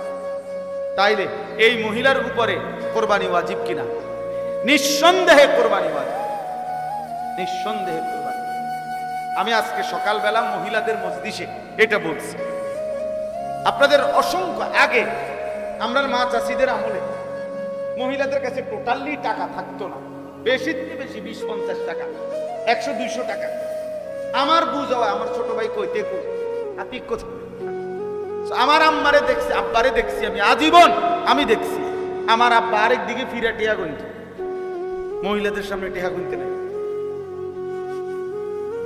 আগে এমন ছিল, কথা বুঝছেন না, আগে মহিলাদেরকে টোটালি কি দিত না। এখন মহিলাদের কাছে কি এটিএম বুথ, টাকা থাকেই হেবেডির কাছে, হেনতি লয়, উনি যদি দয়া করে দেয় তা মেহরবানি, আর যদি রাখিয়া দেয় রাখিয়াই দিন। কিছুদিন আগে আমার এক ভদ্রলোক বলছে, হুজুর আমার নিয়ত ছিল আপনার মাদ্রাসায় জমিতে লাখখানিক টাকা দিব, কিন্তু আমার বিবির অ্যাকাউন্টে সমস্ত টাকা, ও কোনোভাবেই টাকা দিচ্ছে না। যাই হোক, সবাই বলি না, মানে বললাম আর কি, মহিলাদের কাছে এখন টাকা থাকে স্বাভাবিকভাবে 10,000, 5,000, 20,000 অ্যাভেলেবেল টাকা আছে। তাহলে এই স্বর্ণ এবং টাকা দুইটা মিলাইলে মহিলার উপরে কোরবানি ওয়াজিব। তাহলে মহিলাদের কোরবানি কয়জনে দিল বলেন? আমি আজকে বলছি এই জন্য যে মা বোন যারা আপনারা কোরবানি দিবেন না, কোরবানি দেন না, অথচ টাকা আছে, স্বর্ণ আছে, তাহলে আপনাদের কাছে আমার পক্ষ থেকে একটা বুদ্ধি আছে, কোরবানি না দিয়া বাঁচার সহজ বুদ্ধি আমি বলে দিছি সকালবেলা। মহিলাদের বুদ্ধি হইল একদম সহজ বুদ্ধি, বুদ্ধি হইল কোরবানির 2 দিন আগে বা 1 দিন আগে আমাদের মাদ্রাসায় আপনি আপনার জমানো টাকাটা দান করে দিন। মাশাআল্লাহ, বাচ্চা গেলেন, এর চাইতে সুন্দর বুদ্ধি আর কি হইতে পারে? আপনি যখন মাদ্রাসায় টাকাটা দান করে দিলেন, তাইলে তার আপনার দ্বারে কি নাই, টাকা নাই, তাইলে এক আইটেম দিয়ে হবে না, কারণ শুধু স্বর্ণ হইলে 7.5 ভরি হইতে হইবে। তাইলে যেহেতু 7.5 ভরিও স্বর্ণ নাই, আর আলগা যে কয় টাকা জমানো ছিল এগুলো মাদ্রাসায় দিয়ে দিলে, দান করে দিলে, তাহলে আপনি কোরবানির থেকে বাচ্চা গেলেন, টাকাগুলো হারাইলেন। আর যদি টাকার প্রতি মায়া থাকে তো কোরবানি দিবেন। আল্লাহ আমাদেরকে তৌফিক দান করেন। পুরুষদের মধ্যে ছেলেটা এখনো মনে করেন বিয়ে করে নাই, কয় হেতে তো বিয়ে করে না, হেতের কি কোরবানি? বিয়ের লগে কোরবানির কি কথা বলেন না কেন? বিবাহের সাথে কোরবানির কি? তা তোমার বিয়ে তুমি করছো না, এটা তোমার দোষ, তুমি বিয়ে না করবো, এখন সময় আছে, আগামী মাসের 6-7 তারিখের দিকে কোরবানি, তুমি বিয়ে করে নাও। তোমার বিয়ে করতে মানা করে কে? কথা বলেন না? তাহলে এটা কি কোনো কথা হইলো যে তে তো বিয়েই করে নাই, তার আবার কিসের কোরবানি? হ্যাঁ, বুঝতেই চায় না মানুষ। অথচ সব বালেগ আকেল মুকিম, তার সামর্থ্য যারা আছে, উপার্জন করে, বিদেশে হোক দেশে হোক শহরে হোক, তার উপরে কোরবানিও আছে, তার উপরে কোরবানিও আছে। আল্লাহ নবী সাল্লাল্লাহু আলাইহি ওয়াসাল্লাম বলছেন, ওয়াজিব হওয়ার পরেও যে কোরবানি আদায় করলো না, খোদার কসম নবী বলছে, মান ওয়াজাদা সাআতান লিআন ইউদাহিয়া ফালাম ইউদাহি, কোরবানি করে নাই অথচ সামর্থ্য ছিল, ফালা ইয়াকরাবান্না মুসাল্লানা, সে যেন আমাদের নামাজে না আসে, সে যেন ঈদগাহে না আসে, সে যেন মসজিদে না আসে। আল্লাহ রাসূল বলছে, নাফরমান তুই মসজিদে আসবি না, যা ঘুম যা, তুই গোশত রান্দা হইলে তোর মা তোরে খাওয়াইবে, তুই ঘুমা, তুই নামাজ পড়তে হবে, তুই মসজিদে আসবি না, নাফরমান। তাহলে কত বড় ধমক! আর্থিক ইবাদত অনেকেই বুঝতে চায় না। এই হজ লক্ষ লক্ষ মুসলমানের উপরে ফরজ, বুঝতেই চায় না, ইচ্ছা করে বুঝে না, এমনি বেদরে থাকে বেসক ধরে না। আমরা সাধারণ মানুষ, আমরা গ্রামের মানুষ, আমরা এত তান কি বুঝা গুলাই তার, মাশাআল্লাহ বাতের থালা তো সব বোঝেন আপনি। হ্যাঁ, খানা আপনি যেহেতু কিছুই বোঝেন না, আপনি গোস্তলন কেন? আপনি সবসময় আলু ভর্তা ডাল দিয়ে ভাত খাইবেন, আপনি যেহেতু মূর্খ মানুষ। এখন এই সময় বলবো, কি কন হুজুর, পড়ালেখা করছি না তাই কি লেগে দুটা ভাতও খাইতাম না ঠিক মতো। দুনিয়া বুঝার বেলায় কি 100 দুনিয়া সব বুঝে, বিএস বুঝে, সিএস বুঝে, আরএস বুঝে, গ্রামে কাল লোকে কোনান দিয়ে ফ্যাঁস লাগাই তুইব, মাশাআল্লাহ পুরা বুঝে, সব বুঝে, গন্ডগোলের সব, কিন্তু আখেরাত বুঝে না। আসলে বুঝে না, বুঝতে চায় না, বুঝতে চায়, আর্থিক ইবাদত আদায় করতে চায় না। অথচ হজ, আল্লাহ নবী সাল্লাল্লাহু আলাইহি সাল্লাম বলেন, কসম যার উপরে হজ ফরজ হলো অথচ সে হজ করলো না, নবী সাল্লাল্লাহু আলাইহি সাল্লাম বলেন, আমি জানি না ওইটা ইহুদি মরলো নাকি খ্রিস্টান মরল। আর কোন আমলের ব্যাপারে এত বড় কথা বলে নাই, আর কোন আমলের ব্যাপারে আল্লাহ নবী সাল্লাল্লাহু আলাইহি সাল্লাম বলেন, ফালা আলাইহি আন ইয়ামুতা ইয়াহুদিয়ান ওয়ালা নাসরানিয়ান, সে কি ইহুদি মরলো না খ্রিস্টান মরলো আমি জানি না। যে ব্যক্তি হজ ফরজ হওয়ার পরেও করে নাই, তার মানে কি? যদি অপশনটা এভাবে বলতো যে সে কি মুসলমান মরলো না ইহুদি মরলো না খ্রিস্টান মরলো আমি জানি না, তাইলেও একটা কথা ছিল, এটাও বলে নাই। অর্থাৎ সে ইহুদি মরলো না খ্রিস্টান মরলো আমি জানি না, অর্থ হলো মুসলমান যে মরে নাই এটা নিশ্চিত, হয় ইহুদি হিসেবে মরছে না খ্রিস্টান হিসেবে, হয় মাগদুব আলাইহিম ওয়ালাদ-দাল, এই দুইটার মধ্যে তো একটা। মাগদুবে আলাইহিম ওয়ালাদ-দালিনের মধ্যেই খ্রিস্টান ইহুদি, নাউজুবিল্লাহ, আল্লাহ মাফ করে দেন, আল্লাহ মাফ করে দেন। এজন্য আমরা প্রত্যেকেই, আমরা শুধুমাত্র আপনারাও শুনতেছেন, আরো অনেকেই শুনতেছে, এই জন্য সবার জন্য বললাম, এটা গুরুত্ব দেওয়া উচিত। দিন শিখা, দিনের মাসআলা বুঝে নেওয়া। আমি তো সবসময় বলি 3টা আমল, যাকাত, হজ, কোরবানি। যাকাত এবং হজ ফরজ এবং কোরবানি ওয়াজিব। ফরজ ওয়াজিবে গাফলতি করতে নাই, ফরজ ওয়াজিব সুন্নতে মুআক্কাদা, মুমিনের ডিউটি। এখান থেকে কোনো রুখসত নাই, এখান থেকে কোনো ছুটি নাই। ছুটি আছে কিছুটা নফলে, ছুটি কিছুটা মুস্তাহাবে, সেটা করলে ভালো, না করলে আপনার নেকি হলো না। কিন্তু ফরজ ওয়াজিব সুন্নতে মুআক্কাদার মধ্যে কোনো কি নাই, ছুটি নাই, ছুটি নাই। অতএব যাকাত, হজ, কোরবানি একদম সহজ হিসাব হইল এই 3টা এক লগে, এক ওষুধে, মানে এক প্রেসক্রিপশনে এই 3টা আদায় করা সহজ।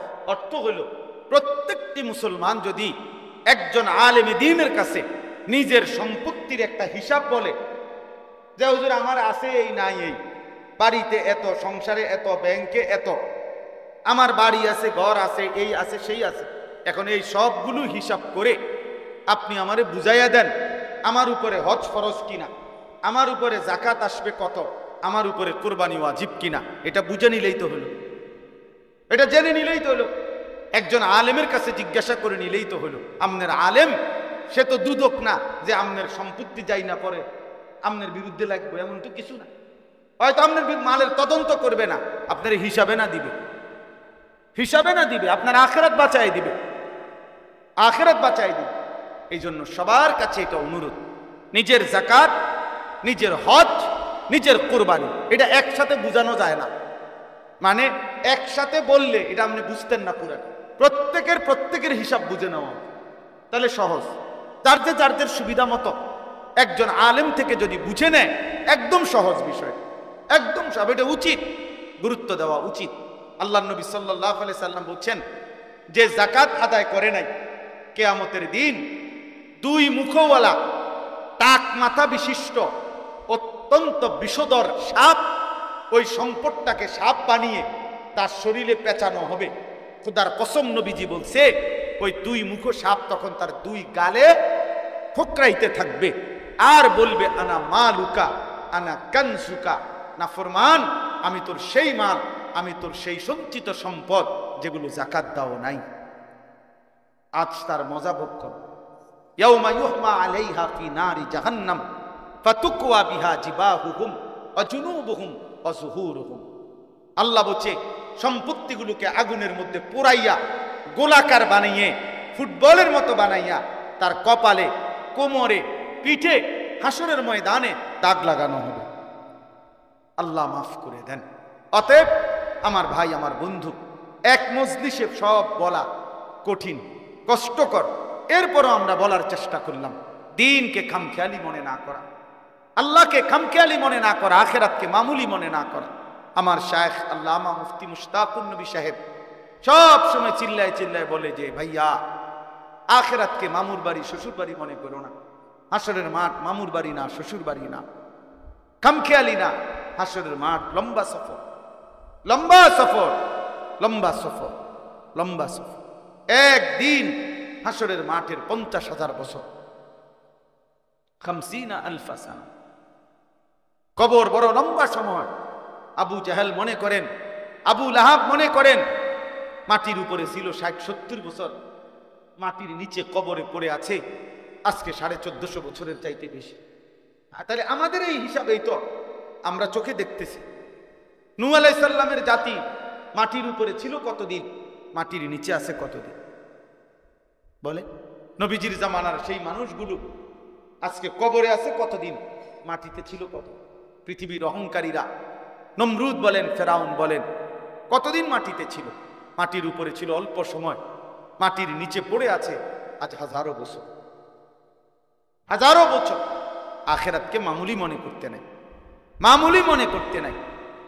এই জন্য প্রত্যেকের এটা খেয়াল করা উচিত। প্রত্যেকেই কোরবানির বিষয়ে, হজ্জের বিষয়ে গুরুত্ব দেওয়া উচিত। এটা একটা মহব্বতের ব্যাপার।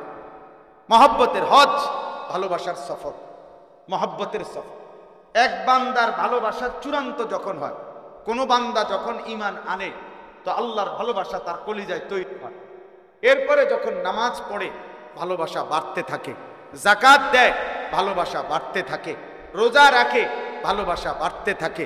কিতাবে আমরা নিজে পড়ছি যে বুজুর্গানে দ্বীন বলে, বান্দার ভালোবাসা যখন অস্থির হয়ে যায়, বেচैन হয়ে যায়, বান্দা যখন আল্লাহর ভালোবাসায় সবচেয়ে বেশি বেড়ে যায় তো সে আল্লাহর ঘরে ছুটে যায়।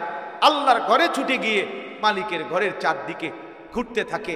একবার কাবার চারদিকে ঘোরে, একবার সাফা মারওয়ায় ঘোরে, একবার মিনায় ঘোরে, একবার আরাফাতে হাঁটে, একবার মুজদালিফায় হাঁটে।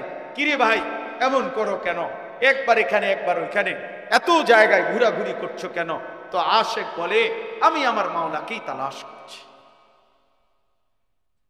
হজ আশেকানা সফর, আশেকানা সফর, মহব্বতের সফর। প্রিয়জনের সবচেয়ে ভালোবাসা যখন কারো বাড়ে তো সে মালিকের ঘরে ছুটে যায়। বুজুর্গানে দিন তো উদাহরণ দিছে যে কায়েস লায়লার বাড়ির চারদিকে ঘুরত, মানুষ জিজ্ঞাসা করলে বলতো ঘোরো কেন? বলছে এই জন্য ঘুরি যে আমার এই বাড়ির ভিতরেই আমার মা সুকা লায়লা আছে, এজন্য বাড়ির চারদিকে। তো বান্দা যেন বলে এই ঘরের চারদিকে কেন ঘুরি? এটা নাকি আমার মালিকের ঘর, এটা নাকি আমার আল্লাহর ঘর, এজন্য ঘরের চারদিকে ঘুরছি যদি আমার মালিককে পেয়ে যায়।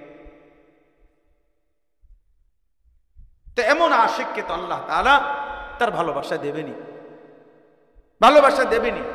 এই জন্য নবী সাল্লাল্লাহু আলাইহি ওয়াসাল্লাম বলছেন রাজাআকা ইয়াউমিন ওয়ালাদাতহু উম্মু, হজ করলো সে যেন মায়ের পেটের সদ্যজাত সন্তানের মতো নিষ্পাপ হয়ে বের হল। আল্লাহ আমাদেরকে তৌফিক দান করে আমরা যেন হজ কোরবানি আদায় করতে পারি। এটা বহুতই বড় মুহাব্বতের ইবাদত। আমার শায়েখ আল্লামা মুফতি মুশতাকুর নবী সাহেব হুজুরকে আমি একবার জিজ্ঞাসা করছিলাম যে আপনি মোট এই পর্যন্ত কতবার হজ উমরা করছেন? হুজুরে আমারে বলছিল মাওলানা শ্বশুর বাড়িতে মানুষ কয়বার যায় এটা কি গুনে রাখে? ওই যে না গুনবে কেন? ঠিক আল্লাহর ঘরের সফর এমন মুহাব্বতের সফর, এটা গুনাগুনির সফর না, এখানে গুনার কিছু নাই, এটা গুনবার কিছু নাই, তো আশেকানা সফর। এই জন্য কোরবানির মাধ্যমে বান্দার আল্লাহর নৈকট্য হাসিল করে, হজ্জের মাধ্যমে বান্দা আল্লাহর নৈকট্য হাসিল করে। আল্লাহ আমাদেরকে তৌফিক দান করেন, আল্লাহ আমাদেরকে কবুল করে নেন। এই আয়াতের মধ্যে আল্লাহ তাআলা বলেন ওয়াতলু আলাইহিম নাবা আবনাই আদম বিল হক। আল্লাহ বলেন বন্ধু আপনি আমার বান্দাদেরকে আদমের দুই সন্তানের ঘটনা শুনায়া দেন সুন্দরভাবে, পূর্ণাঙ্গভাবে। ইজ কাররাবা কুরবানান, যখন তারা দুই ভাই হাবিল কাবিল কোরবানি করলো, ফাতুকব্বিলা মিন আহাদিহিমা ওয়ালাম ইউতাকাব্বাল মিনাল আখার। আল্লাহ একজনের কুরবানি কবুল করলেন, আরেকজনের কুরবানি কবুল করলেন না। ক্বালা লাআকতুলান্নাকা, কাবিল যে ভাইয়ের কুরবানি কবুল হয় নাই সে তার ভাই হাবিলকে বলল আমি তোমাকে হত্যাই করে ফেলবো। ক্বালা ইন্নামা ইয়াতাকাব্বালুল্লাহু মিনাল মুত্তাকিন। এই এক কথা পৃথিবীর শুরু থেকে সমস্ত ইবাদাতের রূহ এটা যে আল্লাহ তাআলা মুত্তাকির ইবাদত কবুল করে থাকেন। ইন্নামা ইয়াতাকাব্বালুল্লাহু মিনাল মুত্তাকিন, এটা মনে হয় যেন কলিজায় লিখে রাখা উচিত, এটা মনে হয় যেন বুক পকেটে লিখে রাখা উচিত। ইন্নামা ইয়াতাকাব্বালুল্লাহু মিনাল মুত্তাকিন। আমরা ইয়া কই মাসুম কই, মাসুম আমরা হুজুর কেউ নাই এখানে? মনে নেই এই আয়াত জানে লিখবেন, কালকে লাগাইবেন। ইন্নামা ইয়াতাকাব্বালুল্লাহু মিনাল মুত্তাকিন, নিশ্চয়ই আল্লাহ তাআলা মুত্তাকির ইবাদত কবুল করে থাকে, কুরবানি কবুল করে থাকে, সমস্ত ইবাদত। তাকওয়ার সাথে নামাজ, তাকওয়ার সাথে রোজা, তাকওয়ার সাথে হজ, তাকওয়ার সাথে কুরবানি, তাকওয়ার সাথে জিকির, তাকওয়ার সাথে সাদাকা, তাকওয়ার সাথে জিন্দেগি। তাকওয়ার সাথে কি? জিন্দেগি। তাকওয়া মানে গুনাহ থেকে বেঁচে থাকা, সহজ কথা, গুনাহ থেকে বেঁচে থাকা, গুনাহ থেকে বেঁচে থাকা, নাফরমানি থেকে বেঁচে থাকা, আল্লাহর অবাধ্যতা থেকে বেঁচে থাকা। আল্লাহ আমাদেরকেও তৌফিক দান করে। হাবিল সেদিন বলছে ভাইয়া শুনো, মারতে পারো আমারে, মেরে ফেলবা ঠিক আছে, মরেও যাব, কিন্তু মনে রাখো যুগে যুগে আল্লাহ তাআলা মুত্তাকির ইবাদত কবুল করে। ও ইউসুফ আলাইহিস সালাম, কোরআন শরীফে আছে ওনার 10 ভাই যখন বহু জুলুম করছে ওনার উপরে, সর্বশেষ যখন মিশরে পরিচয় হয়েছে তখন ইউসুফ আলাইহিস সালাম এটা বলছে ইন্নাহু মান ইয়াত্তাকি ওয়া ইয়াসবির ফাইন্নাল্লাহা লা ইউযিউ আজরাল মুহসিনিন। 10 ভাইকে বলছে ভাইয়ারা শুনো, যে মুত্তাকি হবে, তাকওয়া অবলম্বন করবে আর আল্লাহর ফয়সালার উপরে সবর করবে, তো আল্লাহ ওয়াদা দিছে এমন নেককারের কোন আমল আল্লাহ বিফলে দেবে না। তাকওয়া চাই, আমারও আপনারও তাকওয়া চাই, তাকওয়া চাই, তাকওয়া দরকার। গুনাহমুক্ত জীবন, গুনাহমুক্ত জিন্দেগি, গুনাহমুক্ত জিন্দেগি, গুনাহমুক্ত জীবন। লান ইয়ানালাল্লাহা লুহুমুহা ওয়ালা দিমাউহা ওয়ালাকিন ইয়ানালুহুত তাকওয়া মিনকুম। তাকওয়া মিনকুম, আল্লাহ বলে আমি তাকওয়া চাই, আমি গোশত চাই না।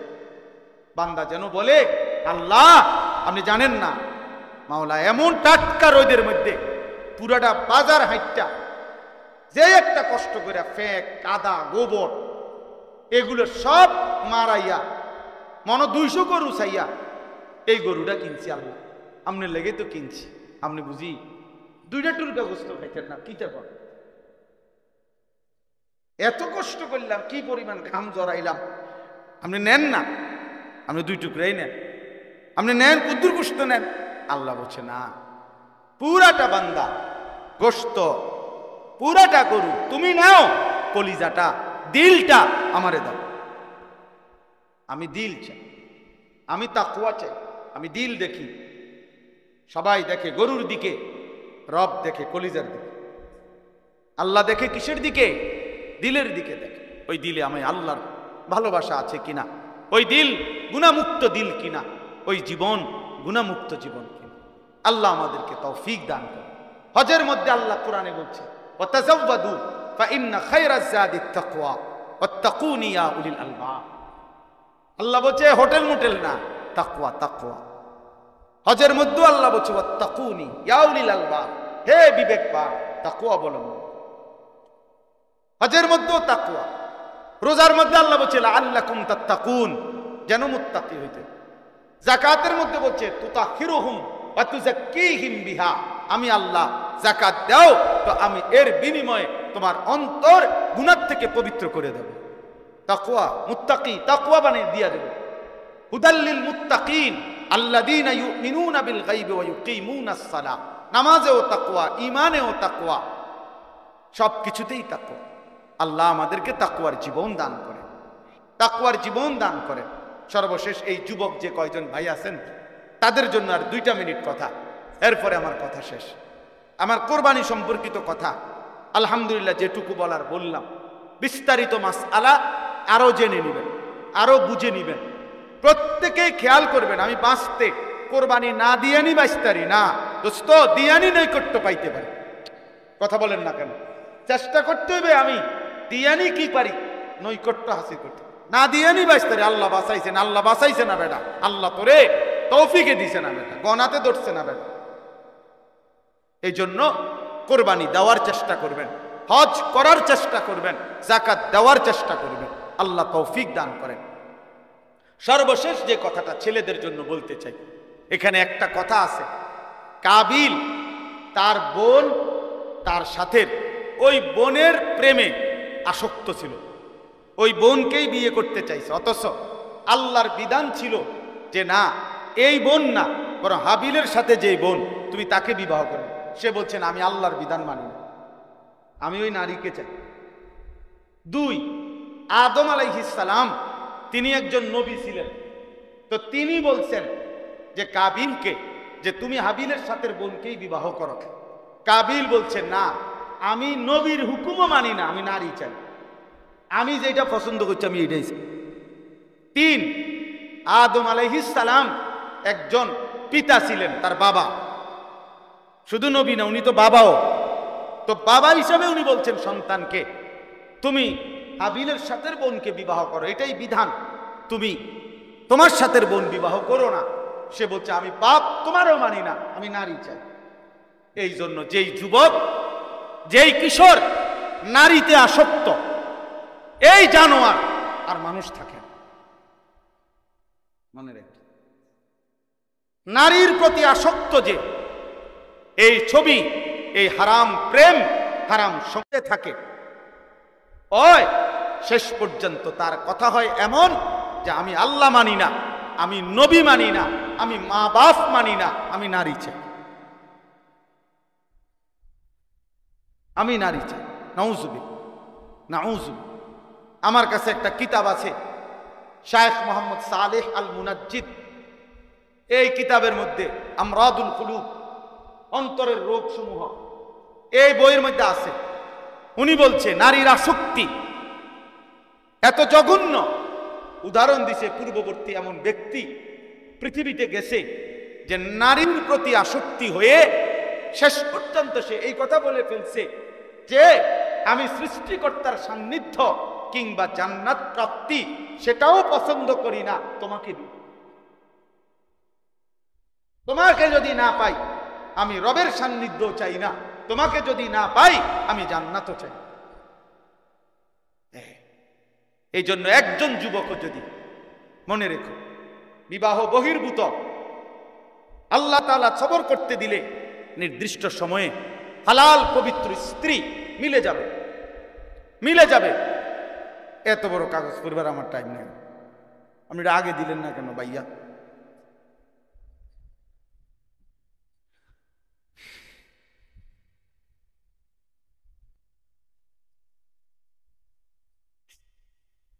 ও এটা তো আলাদা বিষয়, ঠিক আছে আলাদা কথা বলেন, আমি আসি। জি, তাইলে নারীর আসক্তি, নারীর প্রতি লোভ শেষ পর্যন্ত আল্লাহ ভুলায় দেয়, নবী ভুলায় দেয়, মা বাবার ইজ্জত কি করে দেয়? ভুলায়। পোলা মাইয়ারে লইয়া বাইজ্ঞা যায়, মাইয়া ফুলারে লইয়া বাইজ্ঞা যায়। এরপরে মাস তিনেক পরে হয় পোলা মাইয়ারে নয় মাইয়া ফুলারে ফাঁসাতে একটা লাথি দিয়া পাঠায় যা, পিছে দিয়ে ফিরতুর যা। যে যারে লাথি দিতে, যে যারে লাথি দিতে, লাথি ছাড়া আর কপালে কিছু, আর কিছু কপালে।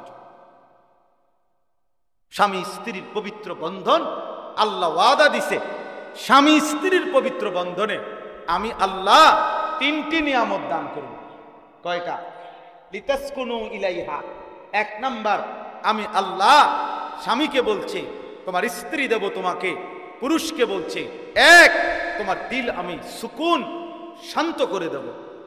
দুই ওয়াজআলা বাইনাকুম মাওয়াদ্দাতান, উভয়ের মাঝে ভালোবাসা দিয়ে দেব। তিন ওয়ারাহমাতান, একে অপরের প্রতি দয়া মায়াও দিয়ে দেব। দিল শান্ত করে দেব, ভালোবাসা দিয়ে দেব, আর দয়া মায়াও দিয়ে দেব। তো তুমি রাস্তার নর্তকীর থেকে এটা পাইবা কই? মোবাইলের নর্তকী তোমারে ভালোবাসা দিব করতে, বেড়ি তো হুদা আসে, বেড়ি তো চোররে দেখলো আসে, ডাকাইতেরে দেখলো আসে, বুড়ারে লেগেও আসে, জোয়ানের লেগেও আসে। বেপর্দা নারী কি শুধু জোয়ানের লেগে নিয়ে আসে? এই তো সবাই লেগে আসতেছে যে সবাই দেখো জোয়ান বুড়া অসল, সবাই লেগে তো হাসি দিছে। তার তো টাকা দরকার, তার তো ভিউ দরকার, তার তো সম্পদ দরকার। নাউজুবিল্লাহ, নাউজুবিল্লাহ। আল্লাহ আমাদেরকে মাফ করে দেন। এজন্য হাবিল কাবিলের এই ঘটনা থেকে আমরা এটা শিক্ষা পাই, নারীর আসক্তি এই পৃথিবীতে প্রথম পাপ নারীর আসক্তি। ওই কাবিলের প্রথম গুনাই এটা যে নারীর প্রতি আসক্তি। আর এই পৃথিবীতে প্রথম কার্যকর আল্লাহর অবাধ্যতা কতল। নারীর জন্য কাউকে কি করা? আউয়ালু মান সান্নাল কাতল, এই প্রথম হত্যার সূচনা করেছে কাবিল।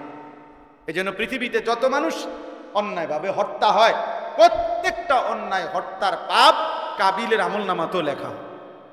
নাউজুবিল্লাহ, আল্লাহ আমাদেরকে মাফ করে দেন। এজন্য কিশোর যুবকরা, মাদ্রাসার তালেবে ইলম আছো, কোন শিক্ষক আছেন, যে আছো দোস্ত, আমি সহ আমরা সবাই নিজেকে পবিত্র রাখতে হবে। আখলাকের পবিত্রতা, চরিত্রের পবিত্রতা দোস্ত অনেক বড় নিয়ামত। পৃথিবীতে আলোকিত মানুষ হয় তারা যে তার আখলাক ভালো রাখছে। চরিত্রহীন যুবক, চরিত্রহীন ছেলে মেয়ে, ওই অপদার্থ একদিন পৃথিবী থেকে হারিয়ে যায়, হারিয়ে যায়। আল্লাহ আমাদেরকে হেফাজত করেন, চরিত্রবান উত্তম আখলাকওয়ালা যুবক হিসাবে কবুল করে নেন। আগামীর পৃথিবীতে ইমানদার চরিত্রবান আখলাকওয়ালা যুবকের খুব দরকার হবে।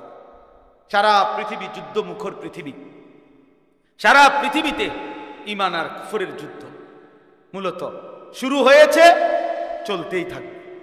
শেষ পর্যন্ত মাহদীও আসবে, দাজ্জালও আসবে, কুফরের পরাজয় হবে, ইমানের বিজয় হবে ইনশাআল্লাহ।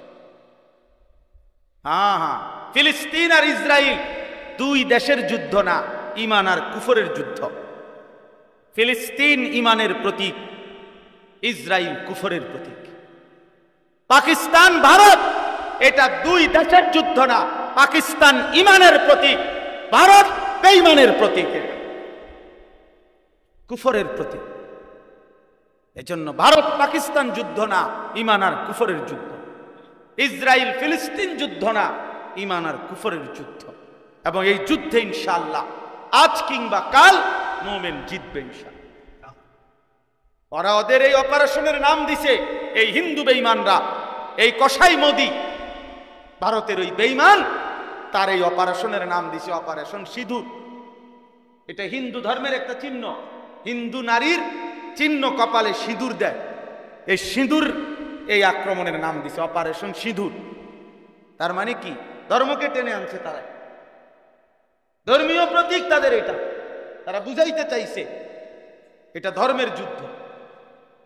এটা তারা ধর্মকে পাশে টানলে হিন্দু জনগণকে উত্তেজিত করতে পারবে। কথা বুঝছেন না? এই জন্য এটার আগায় এটাকে আনছে। তো বাকি এটাই ইনশাআল্লাহ, এটাই সঠিক, এটাই সত্য। বিজয় ইমানদারের হবে ইনশাআল্লাহ। কাশ্মীরও বিজয় হবে, আরাকানও বিজয় হবে ইনশাআল্লাহ। দিল্লির লাল কেল্লাতেও একদিন কালেমার পতাকা উড়বে ইনশাআল্লাহ। যুদ্ধই হবে, জিহাদই হবে। হয় আমি করব, নয় আমার সন্তান করবে ইনশাআল্লাহ। আগামী জেনারেশন যুদ্ধ করবে ইনশাআল্লাহ। আল্লাহ তৌফিক দেন, আল্লাহ কবুল করেন, আল্লাহ আমাদের সবাইকে ঈমান আমলের জিন্দেগি দান করেন। আমার অনেক প্রিয় ভাই, ছোট ভাই, আমার শায়েখ আরিফ বিল্লাহ হাকিমুন নফস আল্লামা মুফতি মুশতাকুন নবী কাসিমি হযরত দামাত বারাকাতুহুমের একান্ত প্রিয় ছোট ভাই, আমাদেরও স্নেহধন্য, ব্যক্তিগতভাবে আমরাও যাকে খুব আদর করি, আমাদের সেই প্রিয় হযরত মাওলানা মুফতি মারুফ বিল্লাহ, সে ইনশাআল্লাহ দোয়া করবে। আমরা তার দোয়াতে শরীক হই, সে ইনশাআল্লাহ দোয়া করবে, আমরা সাথে আছি। আজকের মজলিসে আল্লাহ তাআলা তাকেও, আরো যত মেহমান এসেছেন, আপনারা কষ্ট করে গরমে বসছেন, আল্লাহ আপনাদের সবাইকে উত্তম বিনিময় দান করেন। আমাদের মাদ্রাসার জন্য আমরা 94.5 শতক জায়গা কিনছি। আমাদের মাদ্রাসার জন্য এই 94.5 শতক জায়গা প্রায় দলিল সহ 2 কোটি 20 লাখ টাকা। এই 2 কোটি 20 লাখ টাকার এই জমিন এখনো অর্ধেক টাকা পরিশোধ করা বাকি আছে। 1 কোটি 4-5 লাখ টাকার মতো সুদ করছি, অর্থাৎ মালিককে আরো দিছি টাকা, কিন্তু আমি ঋণ করছি অনেক টাকা, অনেক টাকা। 1 কোটি টাকার উপরে আমি শুধু ঋণে করছি। আল্লাহর উপরে তাওয়াক্কুল করে চেষ্টা করতেছি। আল্লাহর বান্দাদের অনেকেই আলহামদুলিল্লাহ দেশের প্রবাসী সবাই কম বেশি দিছে। সবাই না দিলে আমি 1 কোটি 5-7 লাখ টাকার মতো সুদ করলাম কেমনে? সবাই দিছে আলহামদুলিল্লাহ। একেবারে একজন আমাদের এক ভাই 30 লাখ টাকা দিছে একা, আবার এক ভাই 15 টাকা দিছে একা। একটা ছেলে আমারে 15 টাকা, 10 টাকার একটা নোট আর 5 টাকার একটা পয়সা, এই 15 টাকা মাদ্রাসার জমিতে দিছে। আমি তার টাকাও ভালোবেসে নিছি। 30 লক্ষ টাকা যে ভাই দিছেন তার টাকাও ভালোবেসে নিছি। এই জন্য আপনাদের সবার কাছে অনুরোধ, আপনারা যারা এখানে উপস্থিত আছেন অথবা যারা শুনতেছেন, সবার কাছে আন্তরিক, 2 কোটি 20 লাখ টাকার এই জমির টাকাগুলো সুদ করতে হবে, দলিল করতে হবে। আর শুধু তো জমির টাকা সুদ করা না, আমরা এখানে যাওয়া দরকার। আমাদের এই মাসেও আমাদের মজলিসে শুরার বৈঠক হয়েছে। বাংলাদেশের শ্রেষ্ঠ বুজুর্গ আল্লামা শায়েখ সাজিদুর রহমান দামাত বারাকাতুহুম হেফাজতে ইসলামের মহাসচিব এবং আমাদের পরম শ্রদ্ধেয় মুরব্বী আল্লামা নুরুল হক সাহেব সহ বুজুর্গ উলামায়ে কেরাম বলছে খুব দ্রুত গতিতে ফিকির করে আমাদের মূল জায়গাতে যাওয়ার জন্য। একটা মসজিদ নাই মাদ্রাসার, ছাত্ররা এখানে আলহামদুলিল্লাহ এই বছর হেদায়েতুন নাহু জামাত পর্যন্ত, মানে আপনাদের জেনারেলদের হিসাবে 8ম শ্রেণী, এই 8ম শ্রেণী পর্যন্ত ক্লাস আছে আলহামদুলিল্লাহ। 484 জন ছাত্র, প্রায় 500-র মতো ছাত্র এখানে পড়ালেখা করে। একবারে কাগজে পত্রে হিসাব করা। 3টা জায়গায় ক্লাস হয়। এই ভবনে আমাদের আবু বকর ভাইয়ের ভবন, ওই পাশে উনার ছোট ভাইদের ভবন, ওই পাশে আমাদের ওসমান ভাইদের ভবন, নুরানি অংশ ওইখানে নামাজ পড়ে, কিতাবখানার ছেলেরা এখানে নামাজ পড়ে, নাজেরা হেফজখানার ছেলেরা ওই ভিতরে আরেকটা হেফজখানা আছে বড়, ওইখানে নামাজ পড়ে। 3 জায়গায় মিলাইয়া 5 ওয়াক্ত নামাজ হয়। একসাথে পড়ার মতো কোনো জায়গা নাই। এই মসজিদ দরকার। একটা মসজিদ আমার স্বপ্ন, একটা সুন্দর মসজিদ হবে, সেখানে নামাজ পড়বে তালেবে ইলম, মহল্লাবাসী, জুমা হবে, এতেকাফ হবে। এই জন্য মসজিদ দরকার, মাদ্রাসার ভবন দরকার। এই সব কাজ আমার মালিক চাইলে হয়েই যাবে। আর হবে ইনশাআল্লাহ। আমার শায়েখ আল্লামা মুফতি মুশতাকুন নবী সাহেব হুজুর সব সময় বলে, একজন বলছে দেবে, একজনকে বলছি উনি বলছে দেবে, ওই একজন হলো আল্লাহ, যিনি বান্দার সব নেক তামান্না পূরণ করবেন ইনশাআল্লাহ। এই জন্য যারা দূর থেকে শুনছেন, আপনাদের কাছে অনুরোধ, আমাদের এই মাদ্রাসায় আশরাফুল উলুম ময়নামতি বিনন্দিয়ার চর বুড়িচং কুমিল্লা এই মাদ্রাসার জমি ক্রয় ফান্ডে আপনারা আপনাদের ভালোবাসায় আন্তরিকতায় আপনারা দান করবেন। যেটুকু সম্ভব হয়, 1000 টাকা পারেন তো 1000 টাকাই দিয়েন, 10,000 টাকা পারেন 10,000 টাকাই দিয়েন, আরো কম হোক কমই দিয়েন। ভালোবেসে দিলে আল্লাহ বরকত দিবে। মাদ্রাসার জমিতে দান করলে এই জমির দানের বরকতে মাদ্রাসা হবে, মসজিদ হবে, ঈদগাহ হবে, কবরস্থান হবে, বাচ্চারা আল্লাহর কোরআন পড়বে। আশা করা যায় মাদ্রাসা যতদিন টিকবে ইনশাআল্লাহ সদকায়ে জারিয়ার সওয়াব হতেই থাকবে ইনশাআল্লাহ। আল্লাহ তাআলা সবাইকে তৌফিক দান করেন, কবুল করেন। দূর দূরান্তের যারা শুনেছেন, আল্লাহ তাআলা আপনাদেরকেও আমাদের এই মাদ্রাসা আশরাফুল উলুমের জমি ক্রয় এই ফান্ডে অংশগ্রহণ করার তৌফিক দান করেন। প্রত্যেক মাসের ইসলাহি মজলিসে আপনারা কিছু দান করেন, এটা আমার শায়েখের আদেশ। আল্লামা মুফতি মুশতাকুন নবী কাসিমি হুজুর এটা সব সময় বলে, মাওলানা আল্লাহর বান্দাদের কাছে বলবেন যা শরীক হয় তাই ভালোবেসে নিবেন। এই জন্য এখনো আবার আপনারা পকেটে হাত দেন, দিয়ে আমাদের ব্যাগের মধ্যে আপনারা দেন। আল্লাহ তাআলা আপনাদেরকে তৌফিক দান করেন, কবুল করেন, আমিন। সুবহানাল্লাহ। না হুজুর সবাই হুজুর দোয়া চাই করতে পারে।